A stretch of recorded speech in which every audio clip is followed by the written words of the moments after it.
Assalamualaikum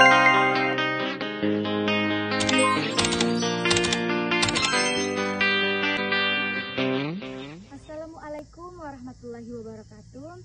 Perkenalkan, nama saya Nur Dipani dari kelas 1D, Prodi Penyuluhan Peternakan dan Kesejahteraan Hewan, Politeknik Pembangunan Pertanian Guam.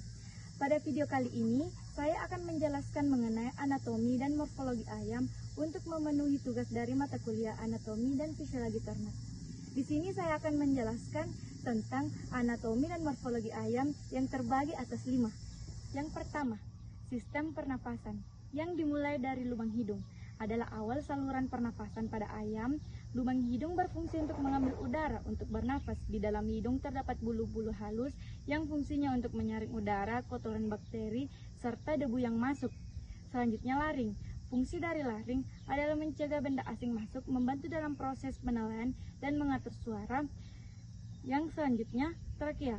Berfungsi untuk menyalurkan udara ke bronkus yang diteruskan ke paru-paru.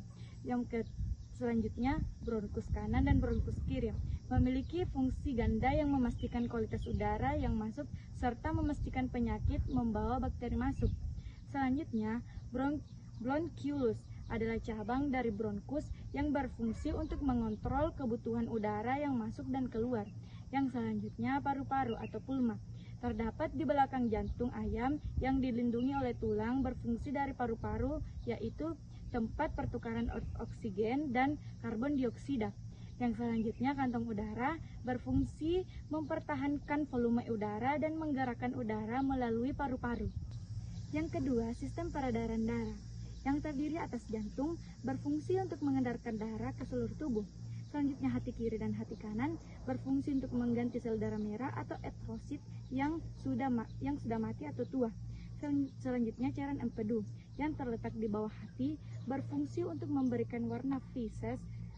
Yang selanjutnya, ginjal berfungsi sebagai penyaring darah menuju urin. 3. Sistem pencernaan yang meliputi mulut. Di dalam mulut ditemukan adanya lidah yang berfungsi memudahkan penelanan makanan ke dalam sistem pencernaan selanjutnya, yaitu esophagus. Yang selanjutnya, esophagus atau kerongkongan merupakan saluran yang berbentuk memanjang seperti pipa. Esophagus berfungsi untuk meneruskan makanan menuju tembolok. Tembolok merupakan penyimpanan makanan sementara sebelum menuju proventriculus. Selanjutnya, proventriculus merupakan lambung sejati pada ayam. Di dalam proventriculus terjadi pencernaan secara sistematis yang melibatkan sekresi asam fluorida, HCl, enzim pepsin, dan cairan getah untuk mencerna protein. Yang selanjutnya, ventriculus berfungsi untuk membantu batu-batuan kecil yang dicerna secara mekanik. Selanjutnya, usus kecil terbagi atas 3, yaitu yang pertama, duodenum. Fungsi utama duodenum adalah menjadi tempat pencernaan makanan dan penyerapan zat gizi, enzim, lipase, amilase, dan tripsinogen.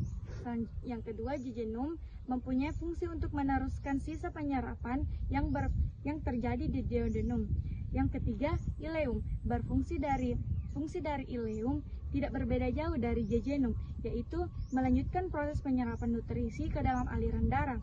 Yang selanjutnya, usus besar merupakan saluran sama seperti usus halus, akan tetapi memiliki ukuran yang lebih besar. Usus besar berfungsi sebagai tempat penyerapan air dengan tujuan meningkatkan kadar air di dalam sel tubuh dan menjaga keseimbangan air.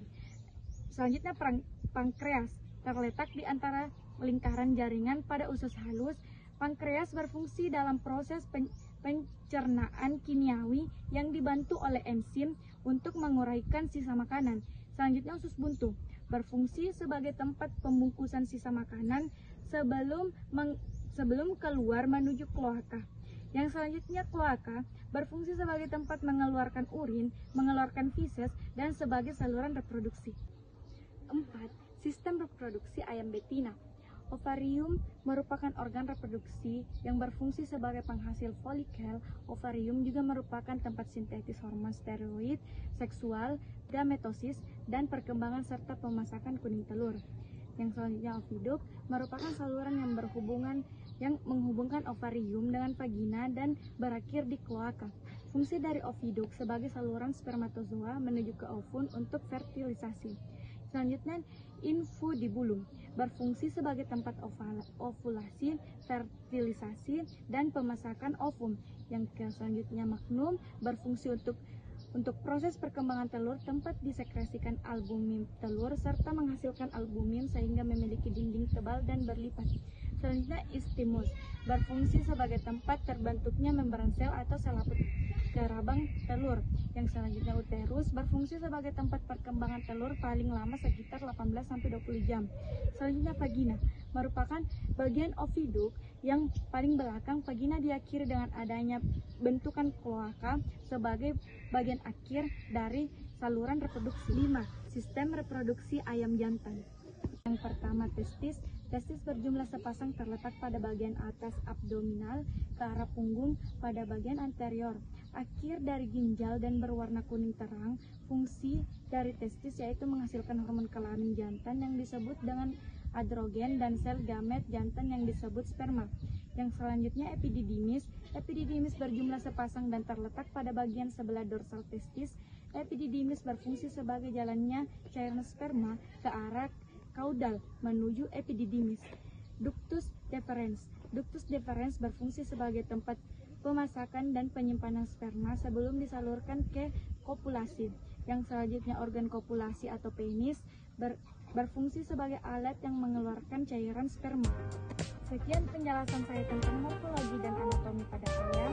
Assalamualaikum warahmatullahi wabarakatuh.